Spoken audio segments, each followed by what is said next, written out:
Hello சூசாமன். Last time நம்ம ஒரு word கற்றுக்கிட்டோம், ஞாபகம் இருக்கா? Ich habe Glaube, I have faith. இன்னைக்கு சேம் அதே மாதிரி இன்னொரு பவர்ஃபுல்லான வேர்ட் நம்ம பார்க்கலாம். ஹோப். ஹோப் ஜெர்மன்ல என்ன சொல்வாங்க? ஹோப். ஹோஃப்னும். ஹோஃப்னும். ஹோஃப்னும். Ich habe Hoffnung. எதுக்கு ஹோஃப்னும் இருக்கு? Because God has a plan for you. So never give up. Ich habe Hoffnung.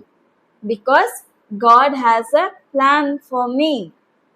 So உங்களுக்கும் ஆண்டவர் ஒரு பிளான் வச்சிருக்காங்க. Don't give up. Ich habe Hoffnung அப்படின்னு கமெண்ட்ல டைப் பண்ணுங்க. So see you in the next video. Next video இன்னொரு new word நம்ம கத்துக்கலாம். Cheers. உங்க ஹோஃப்னுங்க அலைவா வச்சுக்கோங்க. Cheers.